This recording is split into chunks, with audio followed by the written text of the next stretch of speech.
Hey guys, we are still here at Ho Chi Minh and nagpahinga lang ako dito sa hotel saglit. We are going out ulit. This time we're going to Frolic Bar. Tara, samahan niyo ako.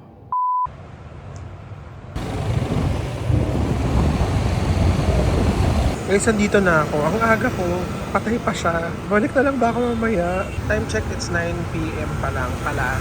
Lord. Kiss mga bakla, costume party. Nakaganito na ako. Hindi pwede. Nakakahiya ayoko. Sayang may drag show pa naman. Kaso lang costume party, lahat sila naka-costume sa loob. Kasi may mga naka-Harry Potter, mga ganun. Kaya bakla, ano ba naman? Ito lang suot ko. Diba? Hindi pwede. Okay guys, pumasok pa din ako. Sabi naman nila, bukas naman na daw, carry lang din kahit di naka-costume. So, push. Although sabi nila, maaga pa nga, admittedly. Pero maganda daw na pumunta ako na maaga kasi makaka-claim na ako ng upuan kasi mauubusan na daw mamaya. May drag shows din, so excited ako.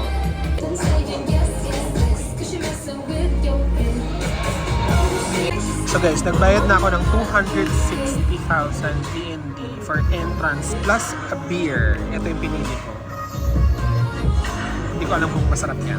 Basta yan, yung pinili ko. Yan yung price list nila. Ito daw promo, pero hindi naman masyadong ito. Ito yung mga cocktails nila. Actually, fairly affordable yung cocktails nila. Guys, ang bait ng staff nila, very accommodating. Kahit mukha ako nawawalang bata, tinulungan niya ako. Kaya yung stage, kung saan magdadrag siyang mamaya, wala pang tao, obviously.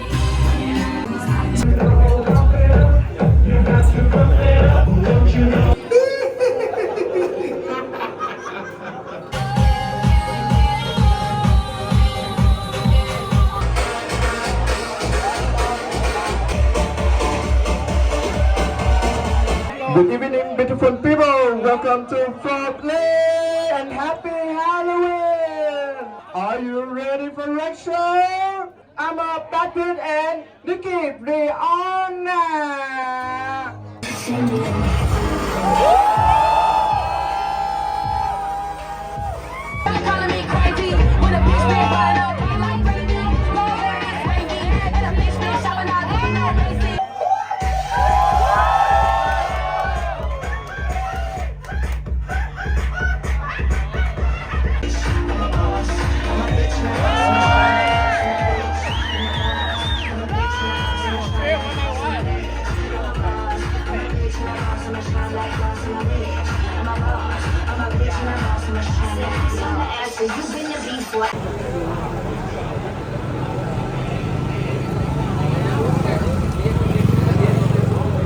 Time check guys, 12:30. Lumabas na ako. Sobrang daming tao sa loob. Tapos kahit sa labas, ang dami palang tao na gustong pumasok. Medyo ano na siya, medyo gulo na siya. Ano na siya, fire hazard na siya.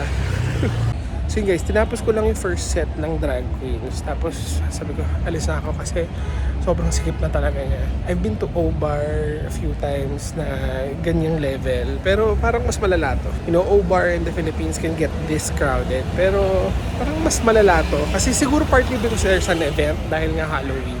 So yun guys, overall masaya. Wala akong pagsisisi. And I'd probably do it again. Probably not on a event. Pero definitely must visit siya. Also, side note, ang galing ng queens. So yun lang, support local drag queens. Bye!